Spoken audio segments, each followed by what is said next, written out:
and welcome to the Winter Virtual Conference sponsored by Wisconsin Literacy.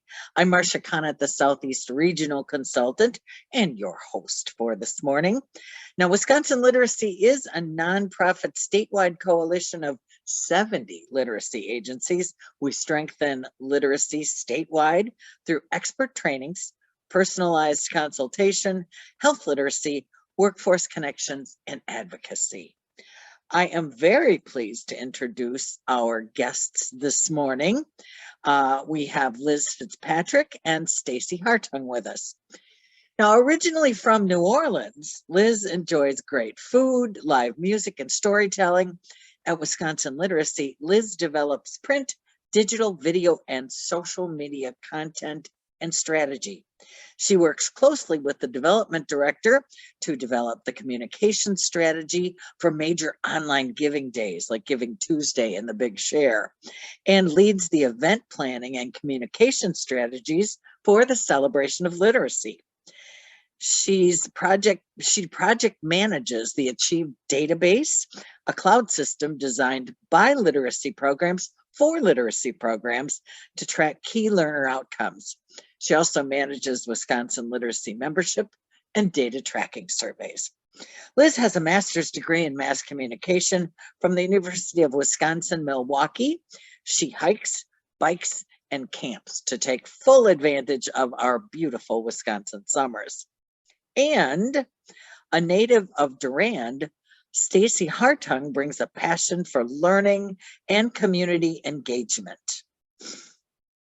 To the position of outreach coordinator on the Buffalo Pepin Literacy Alliance team.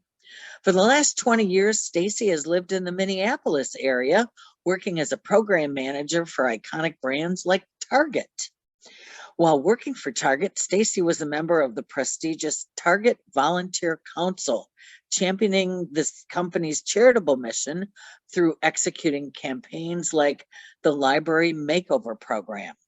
A member of TWIST, Target Women in Science and Technology, Stacy, a civil engineer by degree, also advocated for equitable opportunities for girls in the science and technology fields. In June of 2018, Stacy quit her corporate job to reconnect with her roots, moving to Mondovi with her family, Steve, Ruby, and Sylvan, to chase a new passion, a life lived simply, lived meaningfully, lived well. Since returning home, Stacy has focused her time and talents on making a difference in local communities. As a substitute teacher and volunteer, Stacy shares her genuine curiosity and passion for learning with students and faculty at Mondovi Elementary, middle, and high schools. As a community advocate, she's an active member of the Mondovi Public Library Capital Campaign Committee, as well as the Mondovi Oktoberfest and Durand Youth Fishing Contest planning committees. In her newest role as outreach coordinator for the BPLA, Stacy will focus on connecting the mission of literacy to Buffalo and Pepin County communities in new and meaningful ways. So please enjoy this interactive session, How to Use Social Media and Canva for Recruitment. Ladies, it's all yours. Thank you so much, Marcia. I'm excited today to share our knowledge. Actually, this is designed with more beginning to intermediate users in mind, but I have to say that Stacy and I in our practice sessions learned a ton from each other. So I think even if you kind of feel like you have a good foundation in Canva, this is still a great session for you. This is a really hands-on session, at least the second half. The first half will be kind of this overview, as you can see on the screen, but the second half is going to be very hands-on. So to wake up our audience today, besides the giant cup of coffee that I have, please raise your hand, and you can find how to raise your hand in the reactions area. If you go and hover on your Zoom screen, you should be able to see reactions at the bottom. And then you can click on that to raise your hand. So if I can see if people can raise their hands, please, to just make sure our audience is awake. Beautiful. I'm seeing a ton of hand raising. Awesome. I got a thumbs up and an applause. That's awesome too. So you know where the reactions button is. Okay. So the hand raise feature is how we are going to, how you will alert us that you're having any kind of issues or problems as we go. And we will provide spaces for people to get a little extra support when we do the presentation, that it will walk you through our template. Hopefully everyone has the template downloaded and has access to Canva. I'm going to put the Canva link in the chat for everyone in case you don't already have a Canva account set up. I'm also going to ask that everybody go ahead and lower their hands, and you do that by going into the reaction area and clicking lower your hand. So that's where you'll lower your hand. If anybody needs help setting up a Canva account, please let us know. You can raise your hand or chat directly with Anna Beer. She's going to be that support person right now for setting up any kind of Canva account, but it should be pretty simple. When we do go through Canva, we will be talking specifically about the nonprofit version, but all that means is you get extra goodies in the nonprofit version than the personal account. So if you have a personal account, you can do a lot of the things we're talking about. And Stacy will point out those times when you get the extra goodies because you're a nonprofit account. We will also be recording this session and we'll provide the presentation later for everyone. In that presentation, there'll be links to click. But as we go, I will also be providing some of those links in the chat for anybody's use. So I think that is pretty much the start of everything. Oh, one more thing. I did want to provide the link to the template so that everybody has that downloaded. All right. So that is our template that we're using. It's one that Wisconsin Literacy kind of threw up. Canva is known for its templates. So what will happen is when we get to that part, the hands-on Canva training part, which is exciting, Stacy will walk step by step through every little piece so you can follow along, and we'll get there in about 30 minutes or so. So without much further ado, I will kind of give you an overview. We're going to touch on briefly why use social media, why have that conversation, what channels to use, when and how often you should post, Buffalo Pepin's Literacy Alliance's story, simplifying the work effort with scheduling, a brief Canva overview, and then we'll get into the nitty-gritty of the hands-on training. So without further ado, we'll talk about why use social media. So big thing, 72% of adults use social media. So right there, you have a huge percentage of adults that are engaged and on social media. It's free to use. I will add the caveat that it is, to get more eyeballs, you've got to pay a little bit. But I think Stacey's going to touch on this a little bit later. You can pay a little bit to get a lot. Also, with the conversation that is created on social media, you can use your already supporters to help get your message out there. So social media provides sort of a digital word of mouth and networking system, especially if you use it as such. It's, you know, a lot of times, and I fall into this category too, where I'm using it more as a megaphone. If you really want to use it effectively, you really want to have those conversations. You want to tag supporters, tag partners, promote your mission, and ask your volunteers or your donors, your board, to share your work and really get that message out there. The other thing to keep in mind about social media network, and we're going to get to this in just a minute, is choosing the right social media network for your intended audiences. Not all social media networks really have big audiences for all demographics. Facebook would be the only one that really reaches the broadest one. So if you can show the next slide, please. A really great resource that I use when I'm trying to think about targeting is the Pew Research Center. They've got a ton of information on social media and specifically demographics. What I have up here is an example of age demographics. So if you know that your intended audience tends to be a certain age, perhaps you're looking for tutors that are, you know, of the retirement age, you can be looking at that. Maybe you're looking at students that are, that 18 to 29. They might have not gotten their GED or high school credential, and you're really focused on getting those learners to know about you, to know that you're available. If you look at this chart, you can see about 71% of that age group, the 18 to 29 that I just mentioned, are on Instagram. So maybe that tells you, if you're starting a new effort, that you need to go onto Instagram and maybe start a process there. I know a lot of you are like smaller agencies, and sometimes you don't have the time to be on multiple platforms. Stacey's going to touch a little bit on that as well in a minute, but I just wanted to mention that, really and truly, if you have only time for one social media network, it still really is Facebook, unless for some reason you have a lot of videos. And in the case of, I think it's Community Center for Immigrants is one of a new agency. They have a ton of videos, so they're on YouTube as well.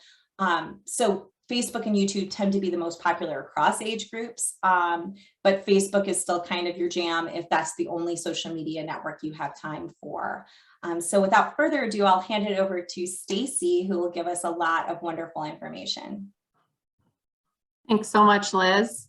All right. Well, I was excited to be asked to partner on this presentation because I love marketing.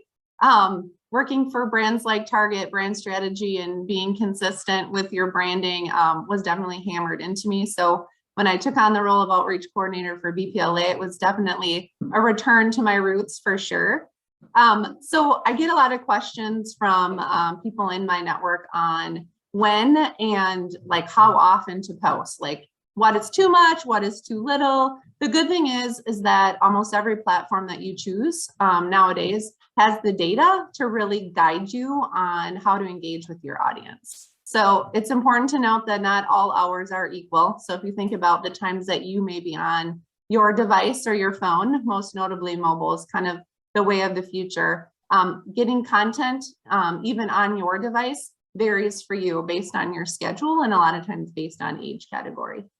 You can see now too in the screenshot here is that beautiful things are happening in the social sphere and that they're giving you recommendations on when you should post. So you can see my screenshot here. This is from a third-party platform called Hootsuite. Not sure if anybody else uses it, but the same thing would be relevant on Facebook Business Manager. So based on your own collection of data and your audience, it's going to tell you the best time to send content out to get the most engagement. So it's constantly measuring your content and telling you with its data insights kind of what the best time is for you to reach the most people or when the most people are interacting with you in the social space. So definitely pay attention to the data.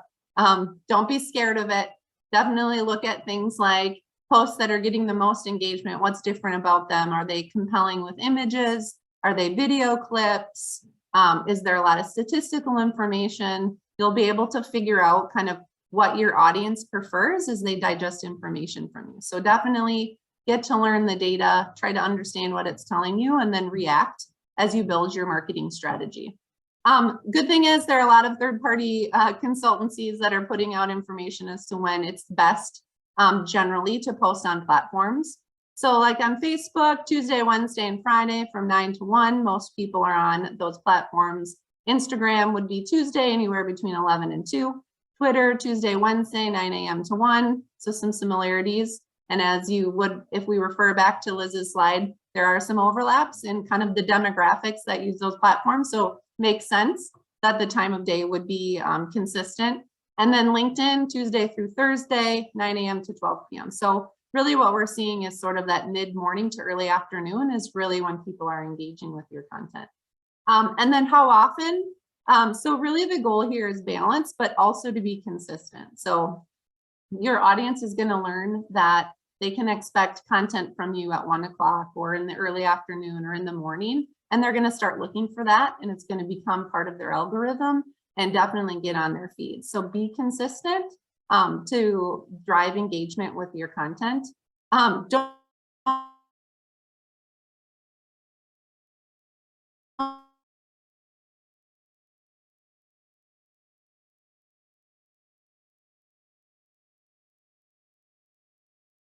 know is so things like Facebook and Twitter, maybe once or twice a day, a little bit more heavy if you're promoting an event or you have something compelling, like think of Giving Tuesday, right? You want those frequent reminders for people. Instagram is 2 to 3 times per week. That content kind of lives differently with audiences. So definitely be paying attention to when and how often that you're posting. And again, you don't have to be a data scientist to understand when to do it. A lot of that information is really boiled down for you.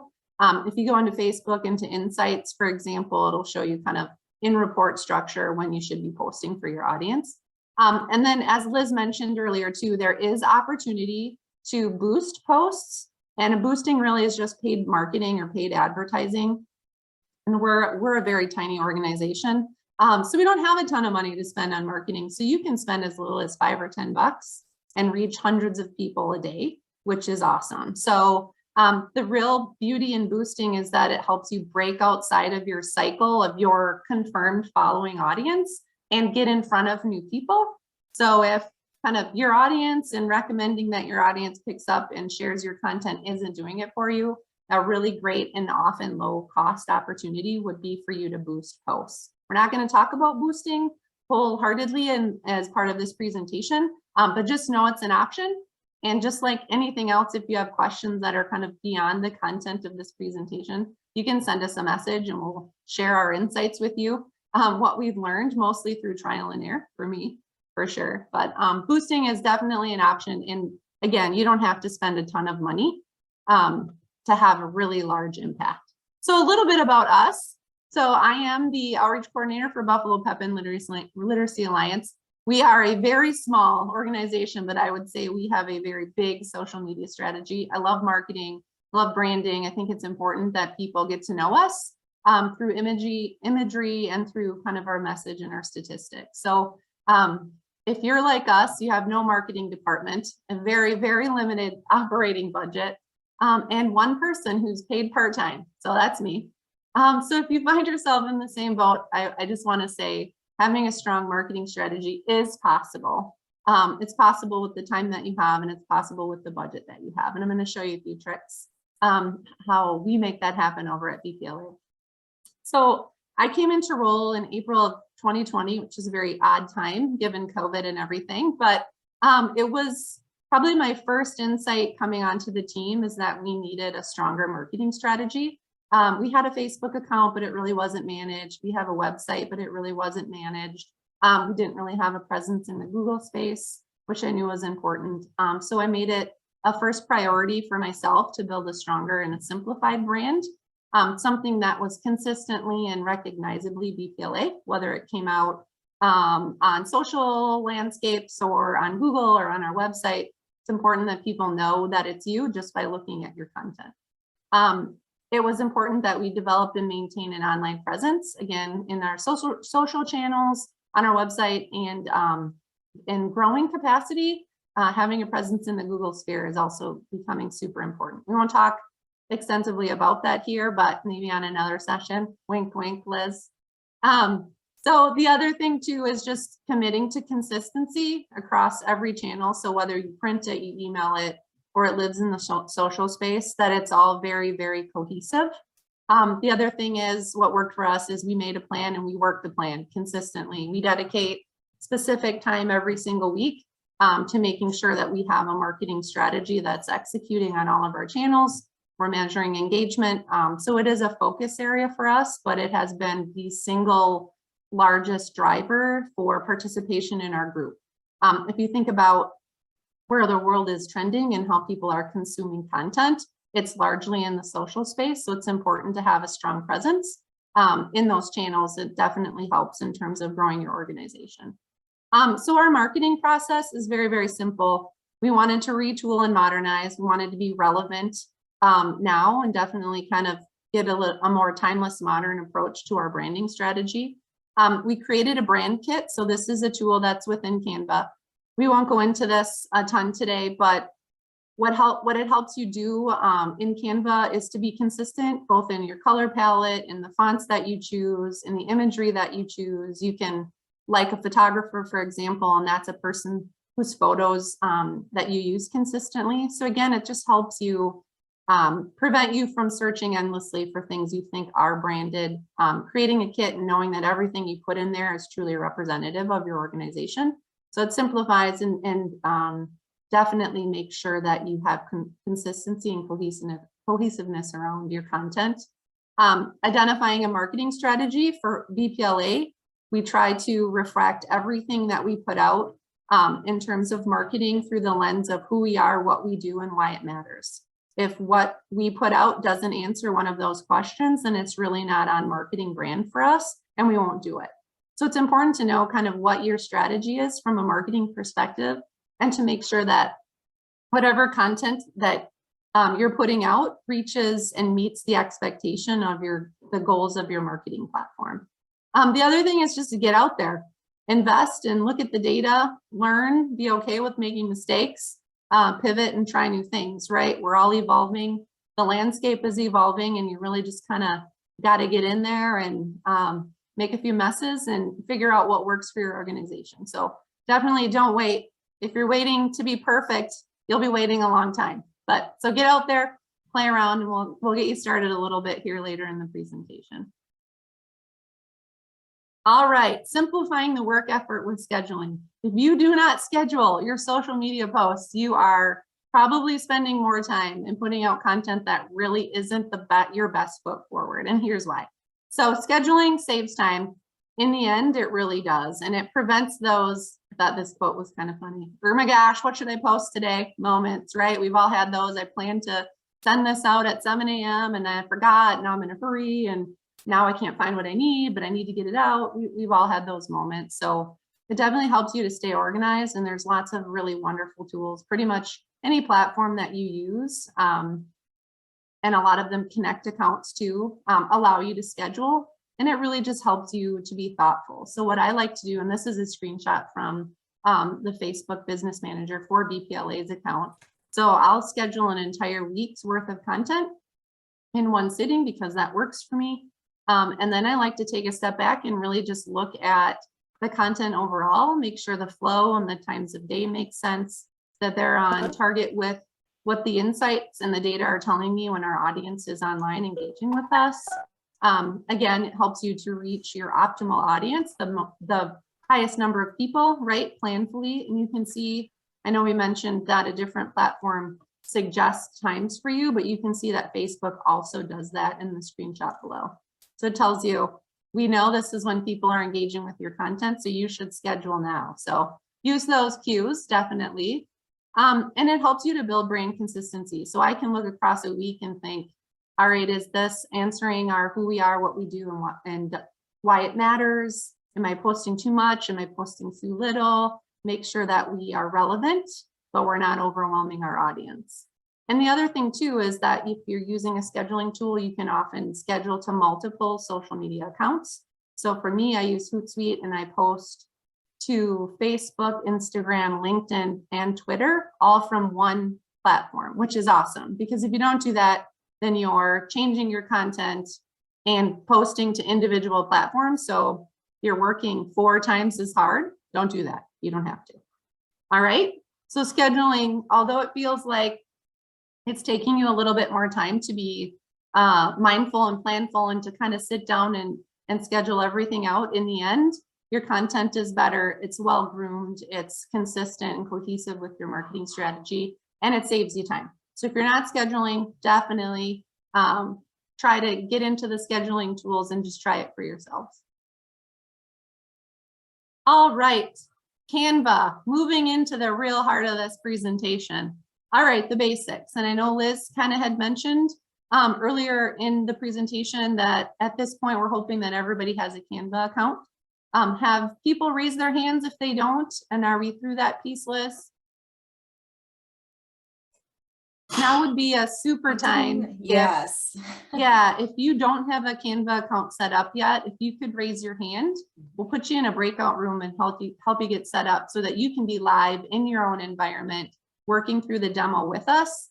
I'm a very hands-on learner, and I know I need to kind of be pushing the buttons and being my own landscape to really learn and cement kind of the knowledge of the Canva platform. So if you don't have an account, now would be a really great pause moment to say, raise your hand.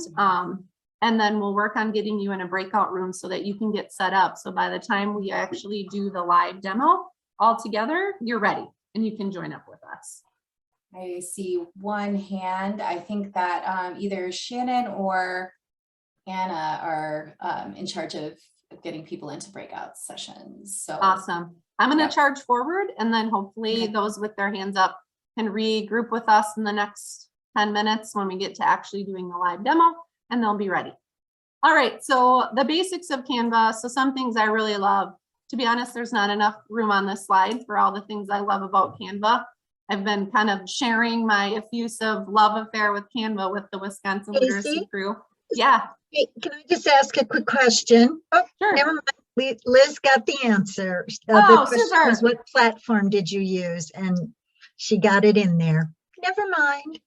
Got it. So I should pay this person who asked this question, because one of my favorite things about Canva is that I can create content for any platform I want and then resize it later to fit something else. So for example, if I'm creating a flyer for my organization and I love the content, but I know that format's too large for Facebook, I can simply resize it later on and save both versions, which is awesome. And I'm going to show you how to do that in a bit. So that's awesome. So you're not recreating content for every platform. You can simply resize and then post to those platforms directly from Canva, which is also awesome.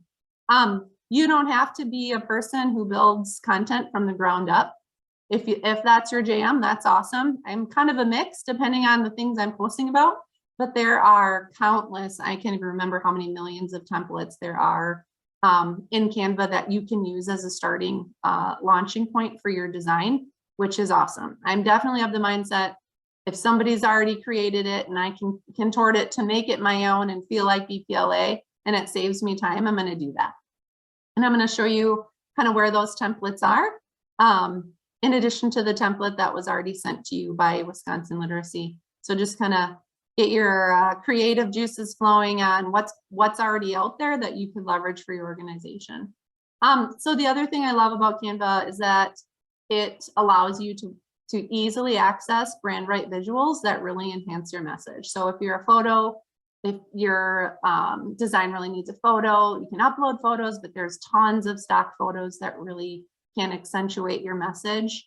Also videos and music and all kinds of stuff. So there, and we'll go through this on the toolbar, but there's an elements section, and that's where you're going to find your graphics and your frames and charts. And so if yours is a data-driven post, there are lots of tools within Canva that you can use as well. Photos and videos, so you can upload your own, which I love. I think personal content that's really branded comes from your organization, but if you're in a pinch and you don't have it, or it's just a general post that you're making, there's a ton of stock content too.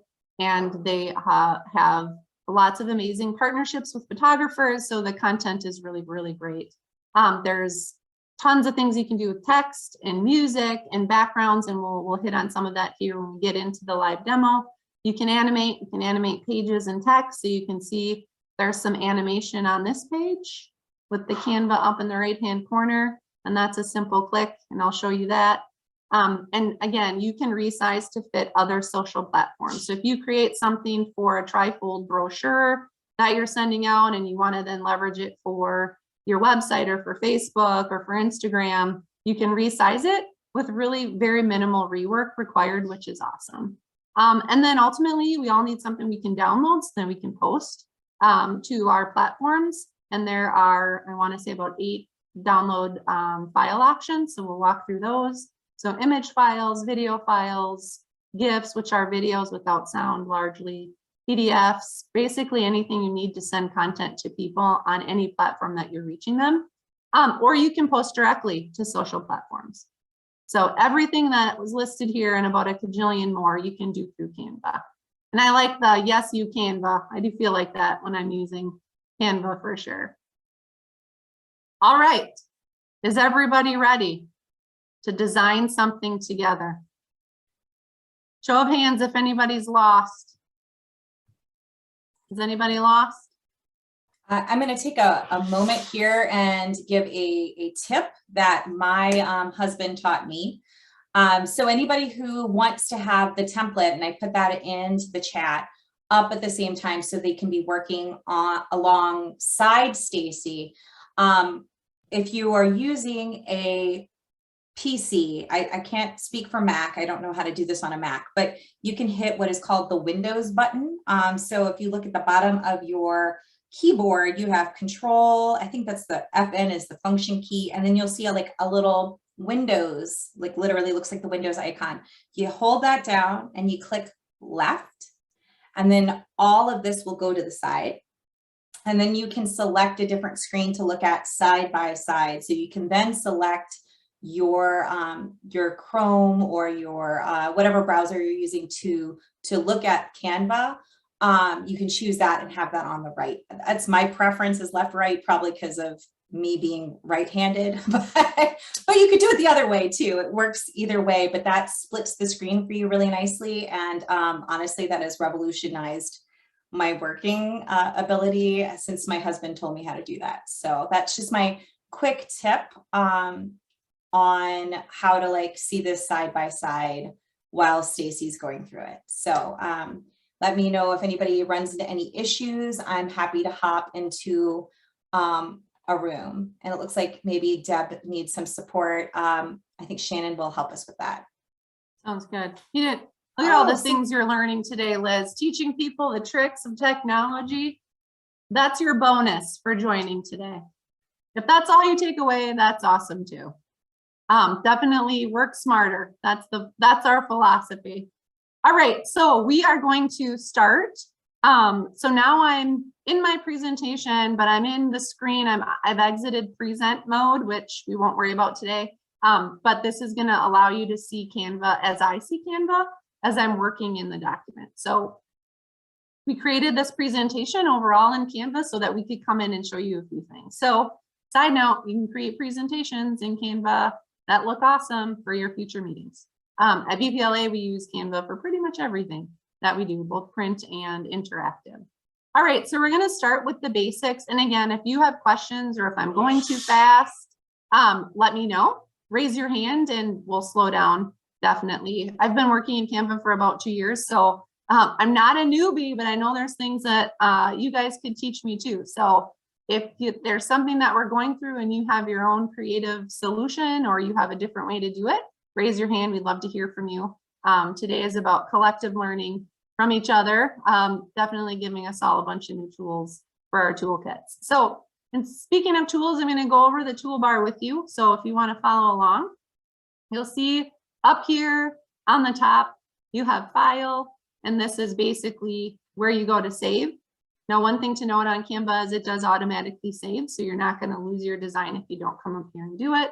Here is the beautiful resize button. So this is something you really don't worry about until you get to the end of your design typically. So you can see that we're currently in presentation mode. So it says resize presentation. That's how I know I'm in presentation mode. So maybe I want to make this a resume.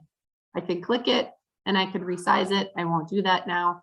This is undo, probably my favorite tool in this program, because if you're like me, kind of try things and you're like, oh, I don't like it so much. This is redo. And then this is where you title your design so that you can keep organized. And then over here, we won't talk about share, but this is a way that you can share links and create teams or work mutually with friends or teammates in Canva. And then ultimately, this is how we'll download. So you can see that there's a number of ways you can download here, all kinds of formats when you're all done. All right.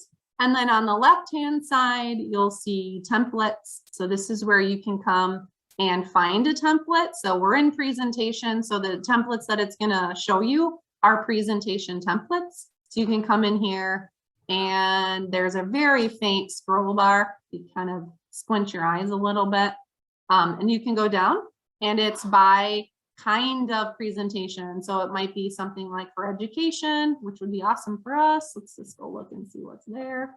I'll click on CO and here's a bunch of pre-made education-based templates for us. So if you wanted to, you could click on it. I won't because it will override the slide that I have here, but you could click on that and pick a presentation to start from, which is awesome. And then elements, which is where I spend a ton of my time. So here's where you're going to find, and again, it starts with recently used. So anything you've recently used. I write marketing for some medical clients. That's why those photos are up there. You'll come down and you can see shapes and lines and things you want to do to just kind of embellish your design. There's graphics. There's lots of really awesome stock photos and videos. There's audio, so you can add music. There's charts and tables and frames, which is just for your photo. So this is probably where you could spend an entire day just figuring out what's possible. Elements is awesome. There's an upload, and we'll come back to this when we upload our logo, but this is where you bring in any of your own content into the Canva platform. So super awesome functionality there. You can also record yourself. We won't do that today either, but try it. It's pretty funny. All right, and then text.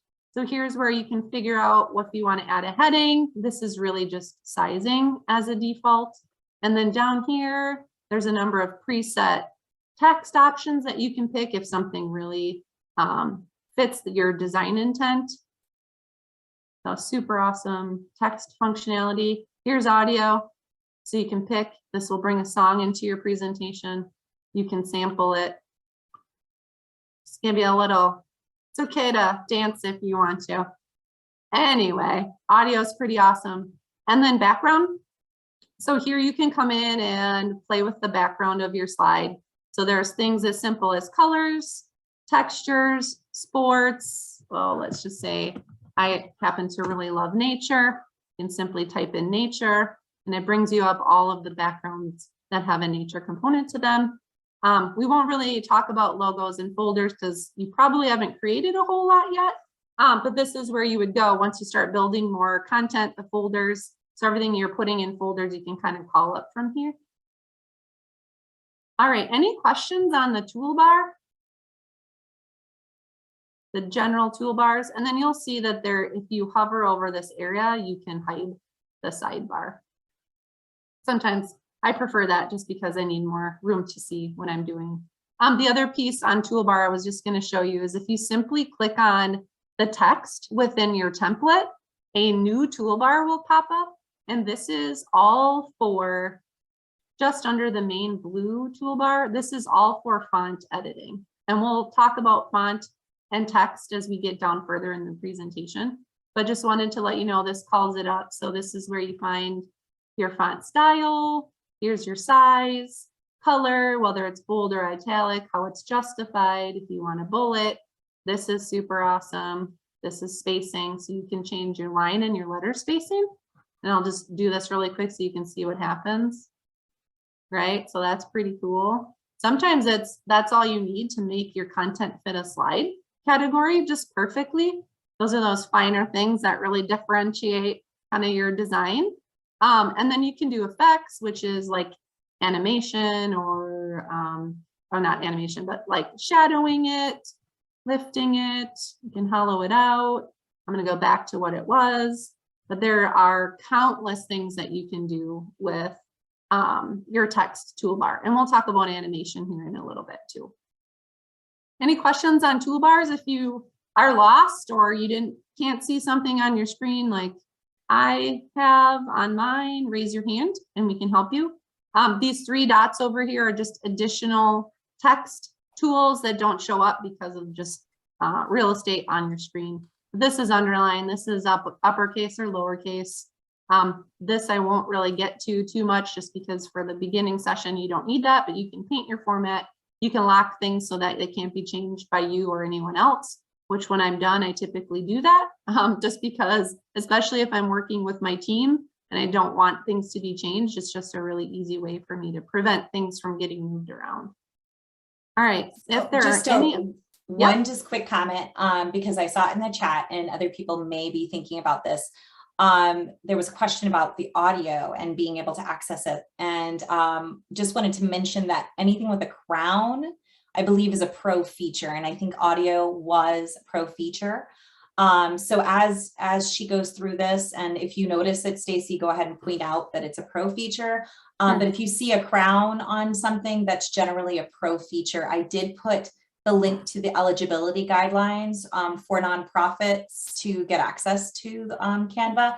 And at the bottom of that, once you read through the eligibility guidelines and you see that you have access, then you click the application button. So just wanted to acknowledge that since that was a question in the chat. Yeah, perfect. So as you're going through it, if you have the basic package, you'll see that there are items that say Pro with the crown next to them. If you have the Pro package, which I think, is that what's offered for nonprofits, Liz? Correct me if I'm wrong.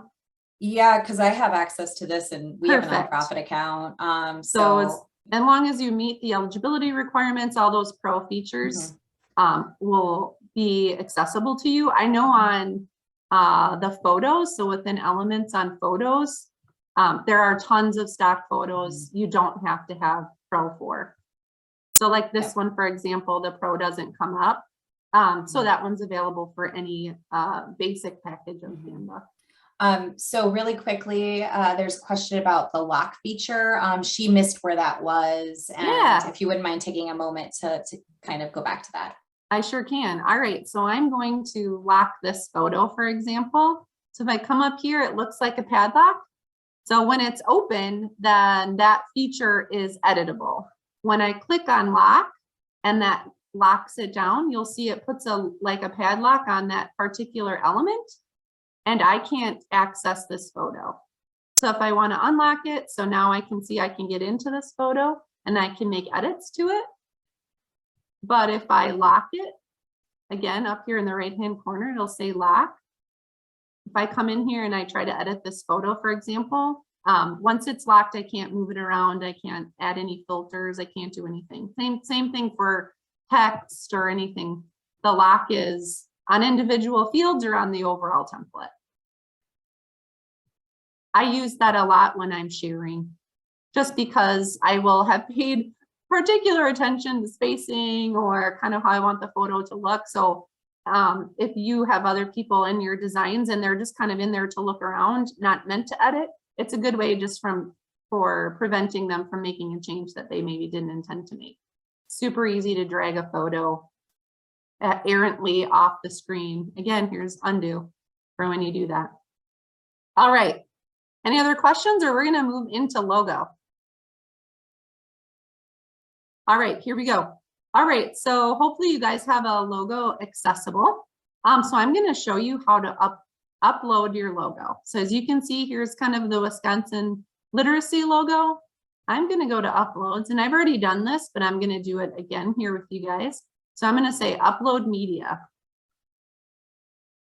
So once you hit upload media, it's going to say, and for me, it kind of knows me, but it may say, hey, where do you want to find that content? So I'm going to come into my downloads, but it may be on your desktop if that's where you saved it. And then I am just going to move my toolbar here so I can see what I'm doing. I'm going to open that. And then you'll see that it's working on uploading it. That's kind of what that watery look is. And now it's here and present for me. So two ways to bring it into your design. So you can simply click on it and it just sort of centers it in your template slide, or I can drag it in and it's going to put it directly over the element I'm trying to change. So the challenge here may be that your logo is formatted or sized differently. So I'm going to undo that and I'm just going to snap it in and I'm going to bring it down. You can just simply grab and drag it. And then I'm going to bring my logo down. I'm going to click on the Wisconsin literacy logo and I'm going to put my logo in here. All right, so I want you guys to come over to the uploads, go to upload media, go find your logo, upload it into Canva. Once it's uploaded, it stays in Canva as an option for you until you trash it out of Canva. So every time I come in and create something, all of my logo and images that I've uploaded historically are here for me to leverage. Does anybody have any challenges on uploading their logo or finding it or bringing it into the slide? Raise your hand if you do. as you're kind of working through that, I just wanted to point out that if I'm off my logo, excuse me, and then I click on my logo, you'll see that there are kind of lines and circles. So the circles are for me to resize, but maintain my aspect ratio. The lines are going to crop my logo. So just make sure that you're using the right tool to resize. So one thing I will point out, and this is true for logo because it's really just an image, is once you click on the logo, you can come up here and there are additional functions called edit image. So I can put filters on it if I want. We won't really go into this full-heartedly. There's lots of cool stuff you can do to images. I can crop it. So here's where it's going to let me just kind of bring it in, right? If I want to crop this in a certain way, of course, I don't want to do that. So I'm going to undo. This is a really cool feature. It really probably won't look a ton different because this is fairly symmetrical, but you can flip. So I can flip it vertically. I can flip it horizontally. If I wanted to get creative. Sometimes, and you'll see this in photos probably more so, you have a photo and the photo that you took is right justified, but you need it to be left justified because you have print that you want to add to your marketing on the right-hand side. Super awesome tool to just flip that image around. All right, and then you'll see too that underneath your logo, once you click on it, there's sort of like a compass, and that's just letting you move it around. Beautiful thing about Canva is that it will always give you the relevant grid lines for adjacent properties. So you will know if you're, for example, if I'm centered on the page, it's going to give me a solid line, say, hey, you're center. Or if I'm centered this way. So that's really nice because then you can really ensure that you are getting kind of the space allocations correct on your slide. And then this one just simply lets you rotate.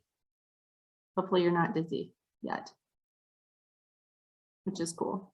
I think when you get really fancy in Canva, you can even create grid lines for yourself if you want to. But I like this lock feature personally. It's really helped me kind of orient where I want it in space and what it's aligned with.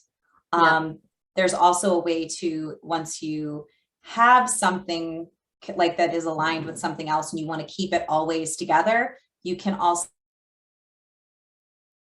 I'll show you it's select grouping both and group them, and then it. Yep, and I don't know if I have that down here, but I'll show you the grouping, which is really cool. So let's just say that I want my logo, and even though this isn't BPLA's information, I want my logo and my agency information to always live together and be able to move it around as a unit. So I'm going to click on my logo, and then what I do is I hit the shift key, and then I'm going to click on the content that I want to group it with. And then if you come up here in the corner, you'll see that there's an option to group. And then I'm going to simply say, yep, group that. And now anytime I move that, it will always be together. So it's sort of like locking it together. And at any point, if I want to ungroup it, I simply say ungroup, and now I can move them independently of each other. That's a super awesome feature too. And in some templates that you get from Canva, they are already grouped. There's certain things that might be grouped together, and maybe you like that, you really want it to stay that way. But I would hate for anybody to panic and be like, oh, I don't want this text. That is a feature. That's how you click on it, and then you ungroup it, and then you can delete different elements or change them. Good point, Liz. All right. So the next thing we're going to do, if everybody's ready, raise your hand if you're not ready to move on to some text editing.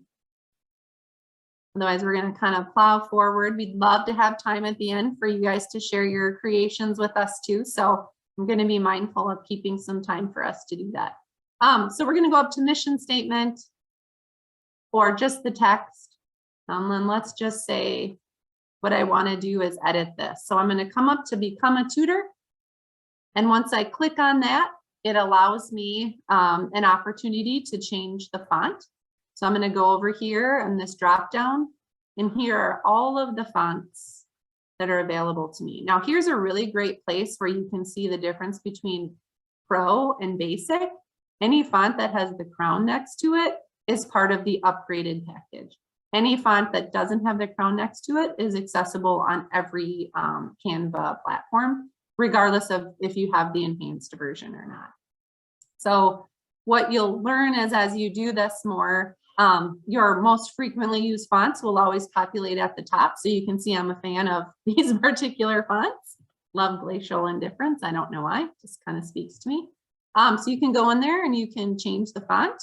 What I like to do is just kind of go back. If I didn't like it, I'm gonna try this one. And then if you simply click down, it'll show you all the different kinds of fonts. And if you know a font, like if you're a super fan of, let's say, like Comic Sans, let's say. We'll just use Comica.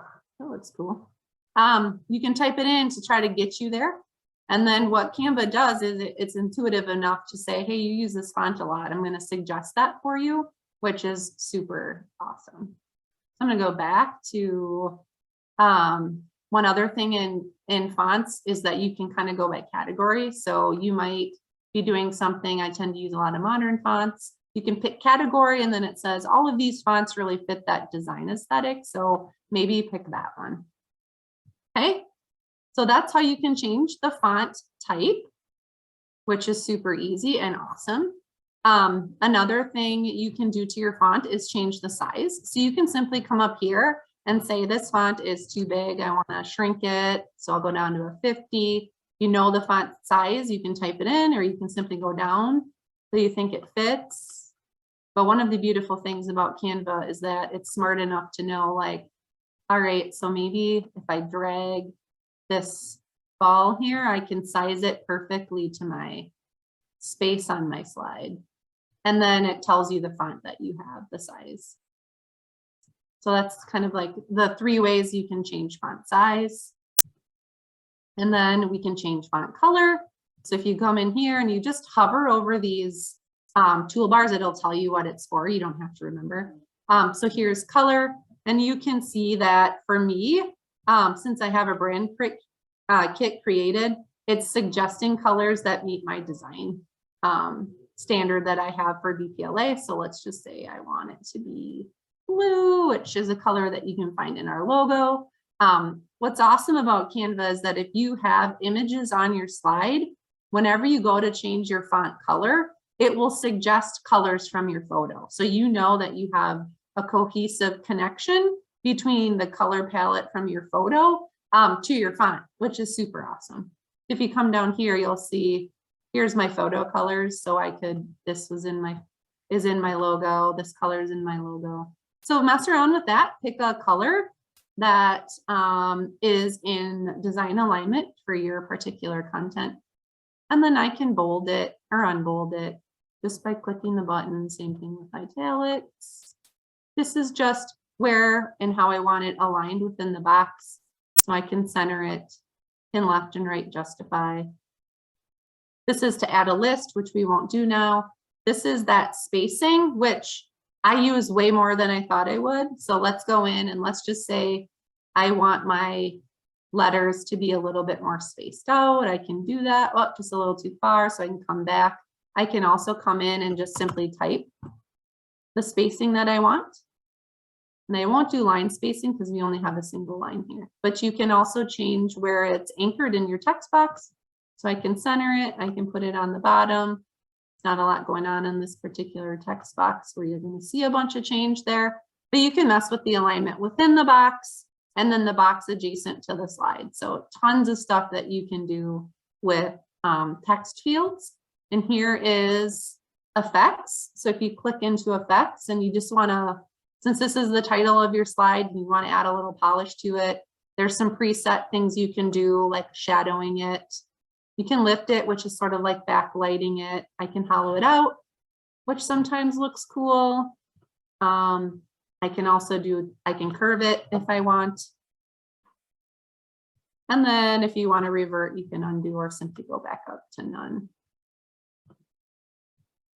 Any questions on font? I'm going to show you quickly how to animate it because I think it's fun, mostly. Hopefully I'm And not so- overwhelming you. This is a little beyond basics, but it's fun, but yeah, let's show people how to do the animate, and then maybe give people a pause to, you know, do Try it some a little bit. adjustments to their stuff and play a little bit, maybe change out that Help Us Change Lives by Strengthening Literacy Statewide is obviously Wisconsin Literacy's mission statement. Maybe you want to have yours available and you want to stick that in there. So I think now is a great time for people to kind of adjust the text and ask questions. And, you know, this could be, if you're feeling like you want to share your question, please do it in the chat, or you can raise your hand and we can unmute you and see if you need a little extra support, if you want to share your question with the group. So Stacey, awesome. if you want to show them animate, that's great, but I think we'll will. give people a minute to kind of work with this. Sounds good. So for your overachievers, I'm going to show you how to animate because it's awesome. All right. So once I click on the text, the next the next toolbar option on that top toolbar is to animate. So here you'll see page animation and text animation. So once I'm in text, it's intuitive enough to say, okay, I know you want to animate your text. So I can simply, if you hover over it without even selecting it, it's going to show you what it's going to look like. You don't have to commit till you know for sure it's what you want. This is a really great way to kind of create static content into video content that you're going to post, right? A video doesn't have to be an actual video. It can just have some animation to create video. I like Bounce. I use that one sometimes. That one's kind of hard to see. There's Pop. So anyway, if you're at that point where you can animate and you feel like it's something that you want to do, you can do that. Lots of choices. I didn't even go through all of them. Yeah, there's tons of stuff for when people want to explore, and this is how come you can get sucked into Canva and come out like an hour later. Sometimes an hour would be good. Yeah. Oh, I wish it was an hour sometimes. Yeah. So we have a question from Sarah. She wants to know if we can get text to wrap around a photo like in other programs. And honestly, that's not a feature I've used. So I don't know. Have you done that, Stacey? I haven't, but I've done the curved presentation where I wrap it around the photo. There's no, at least that I'm aware of, there's no automatic wrap for the text, but one thing I could do, so let's just say I want to become a tutor to be over this particular image, then I'm going to come in here, I'm going to go into effects, I'm going to come down, I'm going to curve it, I'm going to move it over. And then when you are in the text here, you can modify your circle, which is super awesome. So you can see if I drag it out or in, it adjusts the radius. So this is sort of the way that I've wrapped text around photos before. I don't think there's a default wrap though. But what the other thing you'll learn about Canva is if you can't do it yet, they're constantly seeking feedback for new features, but there's always a workaround. It might just be a two-step versus a one-step. So I'm going to take that off and move it back over.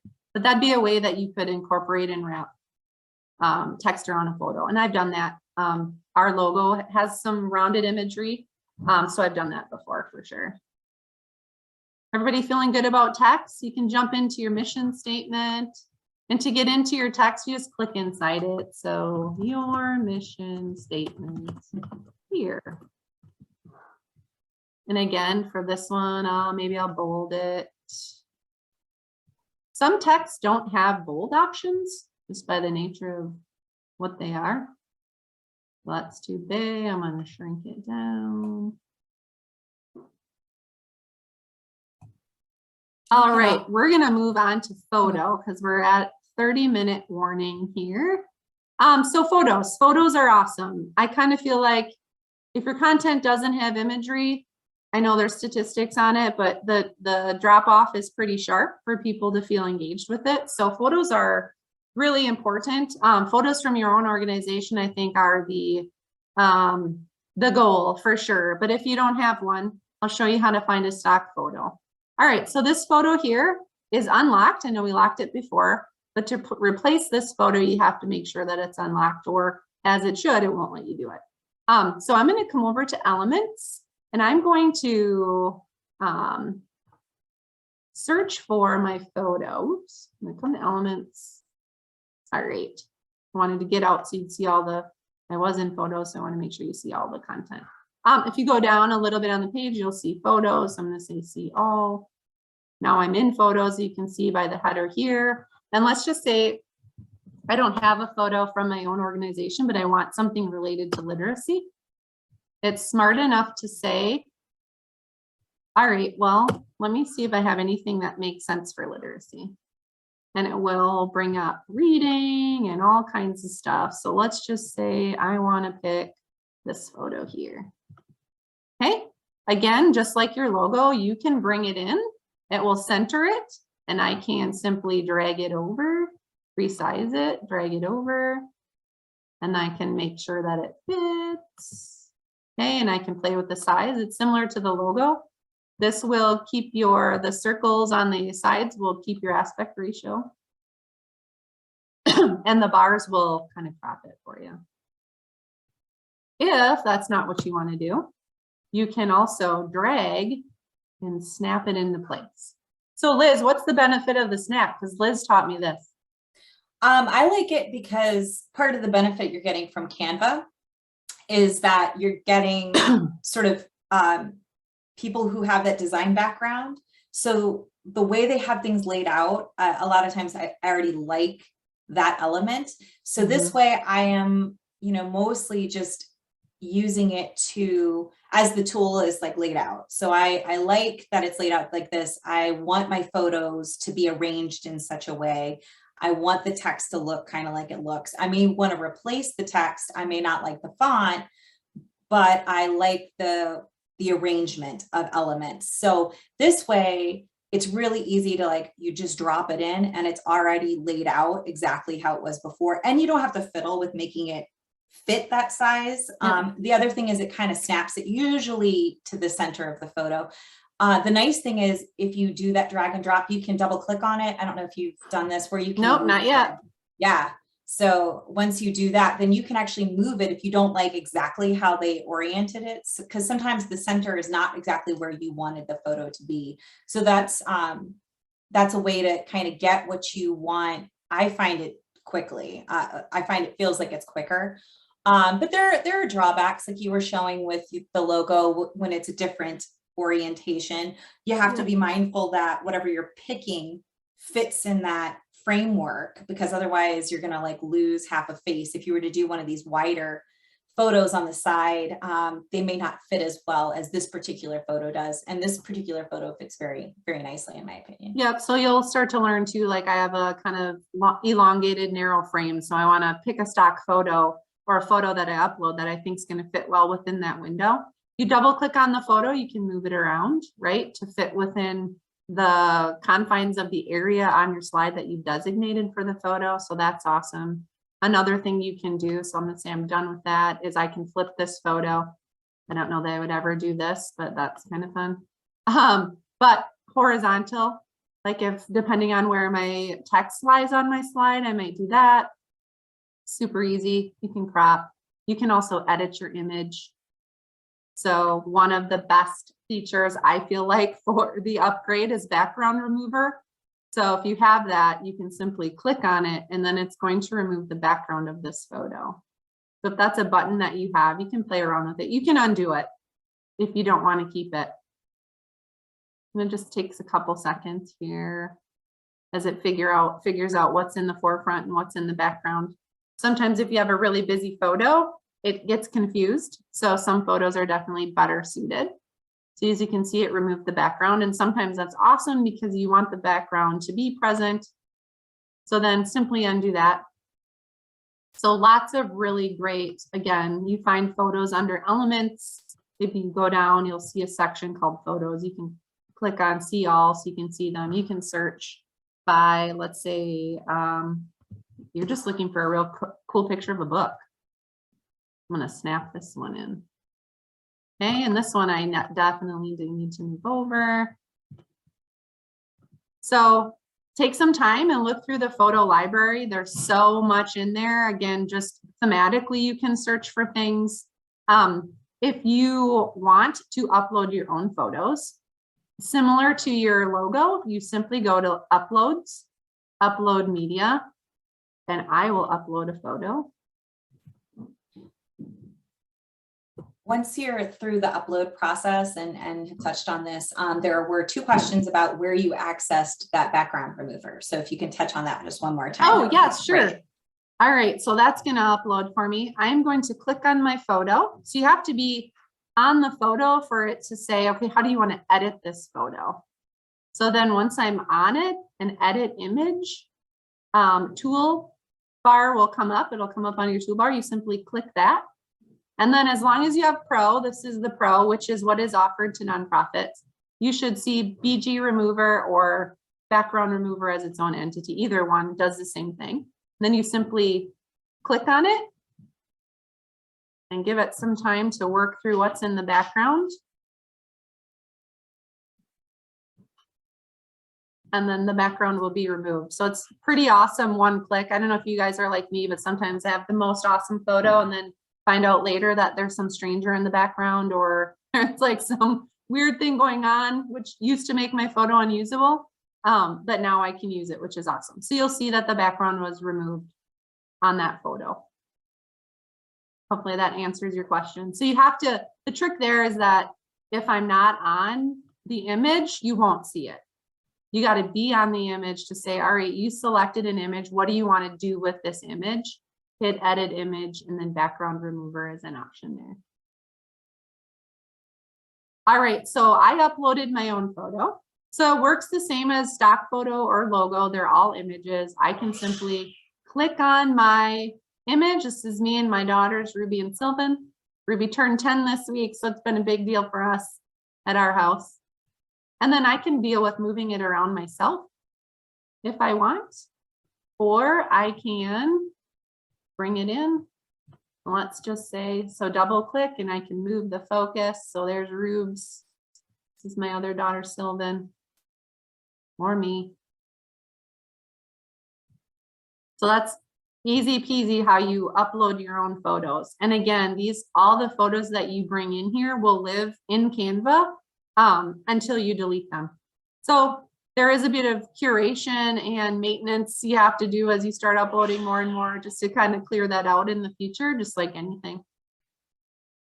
All right. There is a question on grid showing placement that we seem to have a little bit more of grid lines and that sort of feature.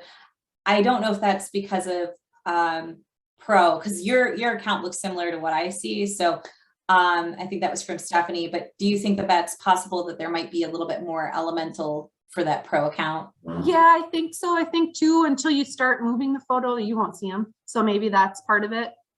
So if you simply click on it, you won't see them. You have to start dragging it around for the grid lines to show up. The same thing for anything like your logo. I'm not going to, or anything else I want to move around until I start moving it. I'm not going to see any of that stuff.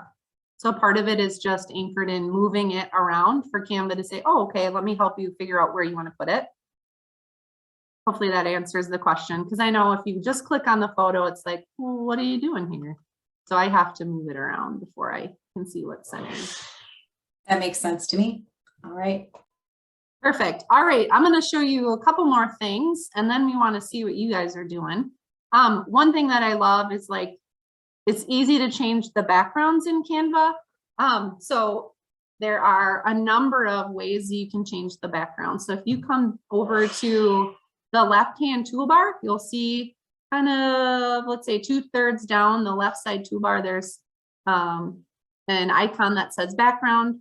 So as long as I'm on where I want to change the background within my slide, so this is the white area here. This is a box that I put in. This is the background color of my slide. I can come in here and I can change the background of my slide simply by, that one was weird with an ant on it. I've never used that. I probably won't. Anyway, so if you want to click through backgrounds, there's something, so this still has my search. It remembers what you search for too. So if you want to simply X out of that, it'll tell you what you've recently used. I must have done something Valentine's-y. I don't know why I used that one. Snow, that makes sense. So there's colors up here if you simply want to change the color. They have the backgrounds categorized. So a lot of times I don't want it to be too busy, but I do want it to have some movement. I'll do things like a gradient. And a gradient just means that it fades or changes colors kind of gradually, right? So that works. The X out of that, it'll bring back everything. Sometimes I just want a texture. So if there's brick or shiplap, or sometimes I think there's a notebook. Yeah, so if you wanted to create something like that, you could. So backgrounds are super easy, and it's a really great way to add dimension to your presentation or to your slide with a single click. You got to figure out what works for your particular slide layout. I'm going to go back just to nature really quick because I want to show you that you can also flip your background. So let's just say, I know there was one with a flower in it. So let's just say I use this one. Yep, go ahead. I was going to say your flip tip like rocked my world recently. It's awesome. So same thing with the photo, that it's an awesome photo, but if the justification on right or left or up or down isn't working for the rest of your slide, you can simply be on your background and you can flip it. So I can flip it horizontal, vertical, and then it will just kind of marry better with the rest of your layout. I typically do most of my informational content first, and then I add in the imagery later because I want to be sure what the messaging is solid. And then I kind of layer in a lot of the design elements, which means I have to contort some of the images around my slide. So it's a super easy way to do that. Are there any questions on backgrounds? You can even animate a background. I won't show you that because that's too busy, but yeah, and simply yeah, go ahead. I just have a quick comment on something that I learned in my journey at Wisconsin Literacy from a marketing professional, that you always, and this is why the flip tool was amazing to me, Stacy, is you always want your photos to face inward towards the text. You generally, there might be a reason why you'd want somebody looking off screen, but generally you want it, yeah, there's something more inviting about having it face that way. So as long as you don't have like words that are going to then be backwards, unless you're going for that.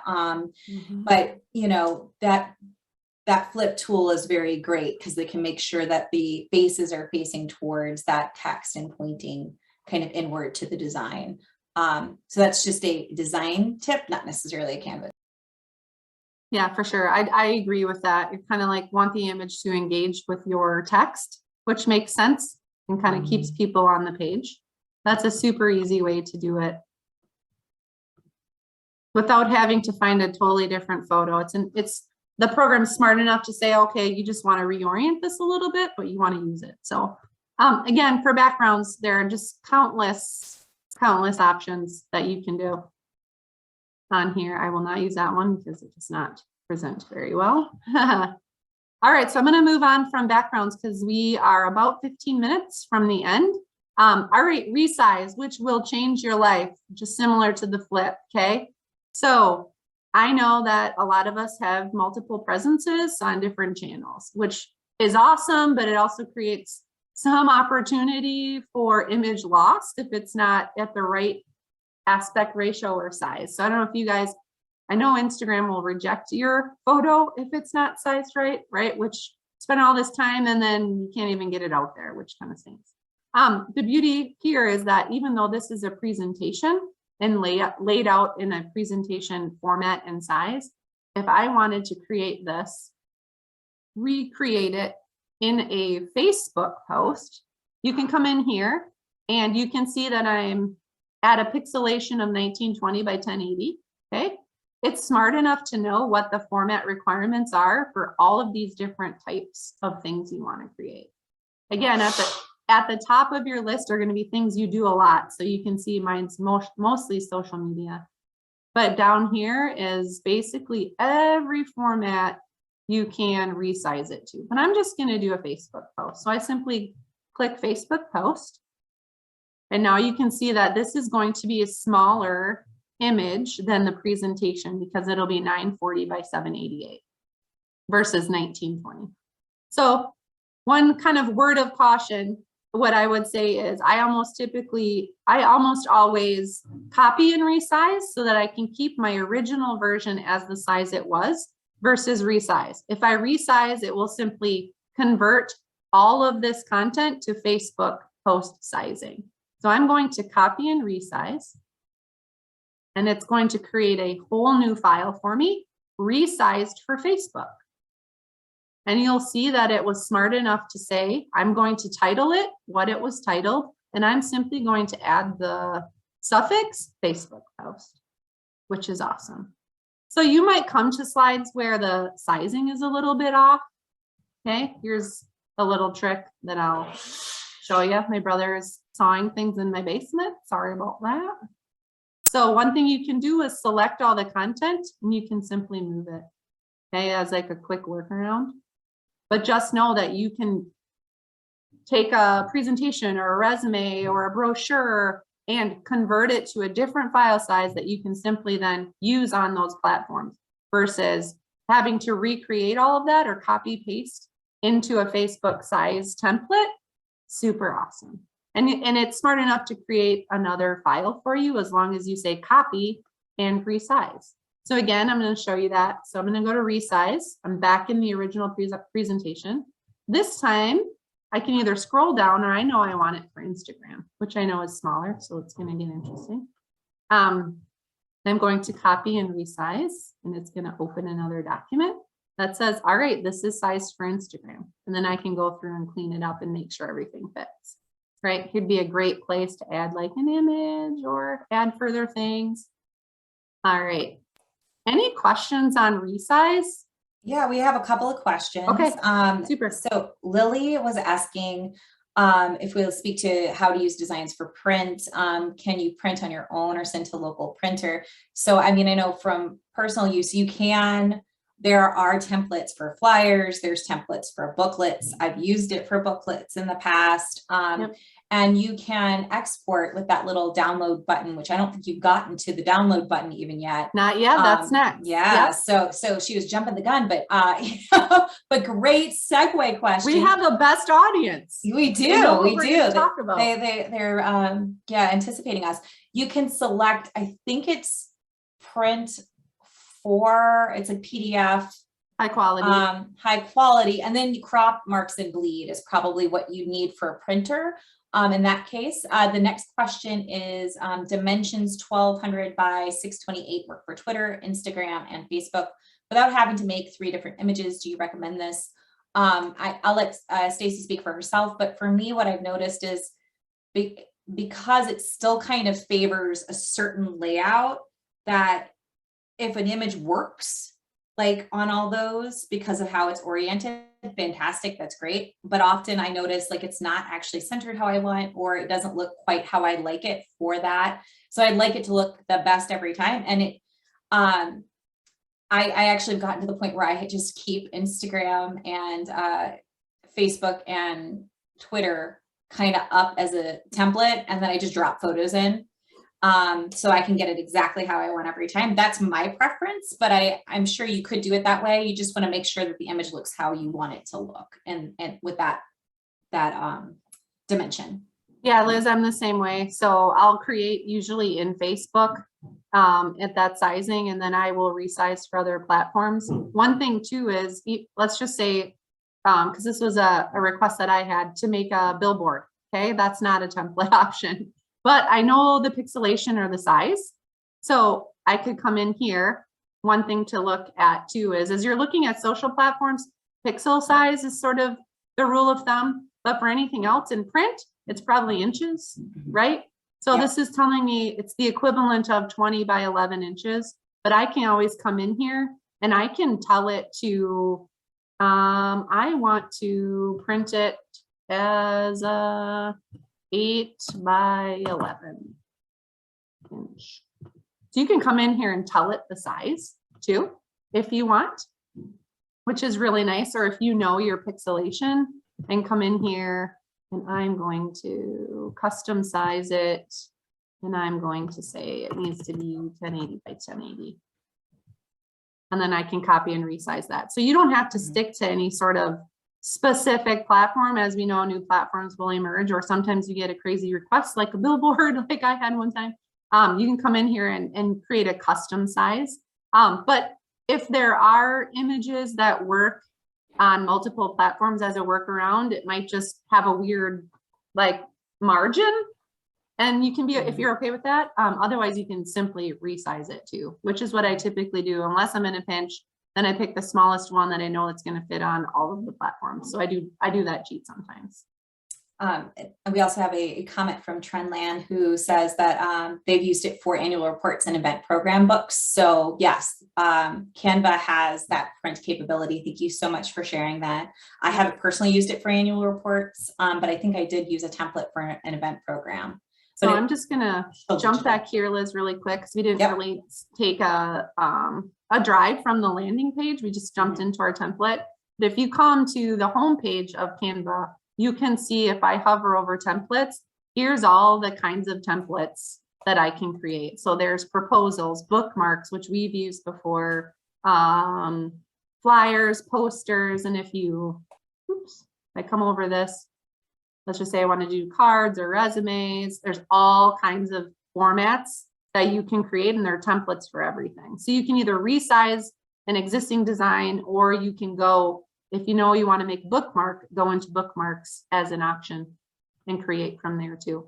It's countless options. And then when you're ready, if you've resized and you're ready, and now it's time to download, because now you want to upload to your platform. Which I do. I don't post directly from Canva because I use a platform that lets me post to everything. Canva isn't connected to everything, I don't think. So I use that, but let's just say I'm at that point where I want to download something. Here are the options. So I can download it as a PNG or a JPEG, which are image files. I can do PDF and PDF. There's like a high quality print version, SVG. Probably don't use that one a lot, but this is what kind of, I would say, graphic designers are using. So when I created my billboard, this is the file format I had to send to them. Just a bit more technical, and I think they can upload it into their systems. MP4 is a video, very common video file, and then a GIF is just video without sound. Not all platforms accept GIFs, just as FYI. Instagram, I think, rejects them or it won't post them. So once you're ready, let's just say I wanted to download this as a PNG. It will, if your file is more than one page, you'll come down and select the page that you want to print, or you can simply say print all of them. If you do that, it's going to export as a zip, and then you'll have to export your files. For a PDF, it's just a multi-page document, which is awesome. So I'm going to pick the page that we were on, and it says done, heads up. Yep, totally cool with that. I'm going to download. And now you can see that it's working on printing that page. Here it is. And now this is as an image file that I can then upload to my social content. All right, we're going to do that one more time. We're going to pick a different file type. So again, I'm going to come in here to this download arrow. If I hover there, it should tell me that's download. I'm going to come in here and I'm going to do PDF print, high quality. I'm going to pick all the pages. Sometimes if you're doing an annual report or whatever, you have more than one page. Then I'm going to hit done. And I can hit crop marks and bleed, and this is going to help me make sure that everything, all of my content makes it through the printing process. And then I'm going to download that. Super fast too. That's a really awesome benefit of Canva. The downloading process really good. All right, you've got your design. Sounds awesome. All right, I'm going to call it my PDF. Now you can see that I have all of the pages of our presentation as a PDF that I can then email to somebody or do whatever I want with. Any questions on download? Here, I will just mention that you can post directly to different sites. I am not going to be doing that, however. Let's see. Let's just say I should unmute myself. That was a question sorry. from Deb. No. So Deb had said, how do you download and export to Facebook? I think that there is that ability in there, especially I think if you're on that format. I'm not. Yeah. So here exactly, is where I don't use it directly, but if you come in here and you hit the 3 dots, you can share it to your LinkedIn page, your profile, any accounts that you have linked here. I haven't done all of that, so I'm not going to break my computer by trying, but you can send directly to your email as long as you take the time to link, and I won't cover how to do that, but super easy. You can come and you can post to, here's all of your accounts as long as they're linked to your Canva account. I could post directly to Instagram, Facebook, Twitter, to my Google Drive to save it there, Pinterest. I mean, here are all the options. I'm not even on half of these. Maybe that says something about my age, but anyway, I'm cool with that. This is a direct post. So if you are on one channel and it saves you a download upload step, by all means do it. But for us and for different clients that I have, I mean, they may have 5 channels. So I use a different platform and I create the content and move it over there. But here's a way you can do it. So again, I'm going to click out and just show you really quickly. This is your download arrow, formats, click download. Typically it goes to downloads on your computer. If I click the 3 dots and I come down here under share, it gives me all the platforms that I can post directly to. So it kind of is whatever works for you. We have a couple of minutes. Is anybody brave enough to share what they worked on? We would love to see some samples of people's work. And if you are brave enough, can you please raise your hand and then we can let you share. I'm going to stop sharing these. There you go. That works great. Sarah had said that she sent documents, brochures, and business cards to be printed by Canva and shipped, and has been very happy with it. So that's. I was going to ask if somebody did that, because I know that's an option. And after you download it, it actually kind of gives you a marketing teaser, like that's what they do. I haven't done it, but I have definitely had printings made. Typically, my clients, or we have a relationship with a local printer, so we print via sending them email documents. But it's good to know, because I was wondering what the Canva kind of quality was. But that is an option. If you don't have a printing outlet or a printing partner, Canva will do it for you.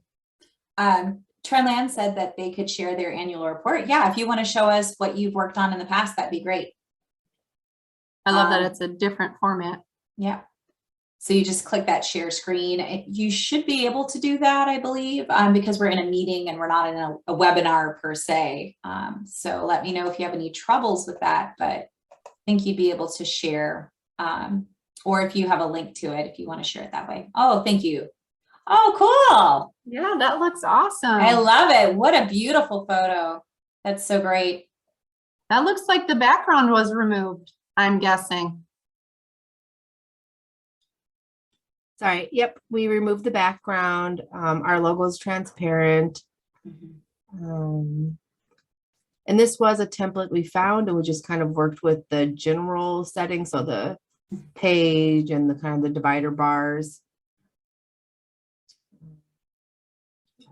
This looks so good. Sometimes my cheat is that I will want content from multiple templates. So I'll start with the template that I like, and then when I'm in my design, I'll add a dummy page and then copy in a page from a different design if I want to borrow elements from it.